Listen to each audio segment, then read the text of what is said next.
She slammed the door a little too hard, and accidentally changed her life forever. The impact flipped her apartment number. From 6 to 9 right before her eyes. A delivery meant for Unit 9. Got dropped at her doorstep by mistake. At first she thought it was hers. Kicked the package inside without thinking. But when she opened it, her whole world stopped. Stacks of cash filled the box from top to bottom.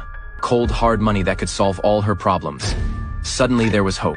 A way out of her crushing debt before she could even process it. Two rough-looking guys showed up at her door. They asked if she'd seen a certain package. Her heart pounded, but she played it cool. Driven by greed, she lied straight to their faces.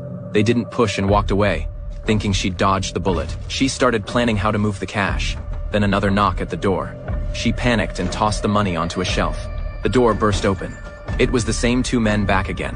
One grabbed her by the hair, demanding she hand over the package. Terrified, she looked under the bed. That's when the pile of cash came crashing down, smacked the guy square in the head, knocked him flat on his back. The other lunged at her, slammed her onto the bed and started choking her. No strength to fight back. Fingers digging into her throat. Then her hand brushed against something sharp. She stabbed him right in the neck. No two bodies lay motionless in her apartment. One slumped by the bed, the other bleeding out. She froze, staring at what she'd done. Minutes felt like hours. Finally, she snapped out of it, decided to turn herself in. Waited 2 full hours at the police station. Not a single officer bothered to help. She was young, had her whole life ahead. Couldn't throw it all away in prison, so she ran back home. Made a new choice. She'd hide the bodies. Keep the money for herself. Pulled out the bloodied knife, washed it carefully under hot water. Stuffed one corpse into her closet. The other into a metal storage chest, scrubbed every drop of blood off the floor. Wiped down every surface. Only when everything was spotless did she finally count her fortune. Meanwhile, the money's owner sent 2 more men. They arrived at the real Unit 9. Found nothing, just an empty apartment.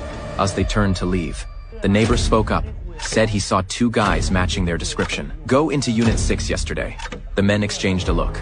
Something wasn't right. They forced their way into her place, tore the apartment apart, found nothing suspicious. A phone started ringing. The sound came from under the coffee table. They lifted the cloth. A metal chest sat underneath. Inside was their dead teammate. The caller was their boss. He dialed another number immediately. As the phone vibrated, the second body tumbled out of the closet.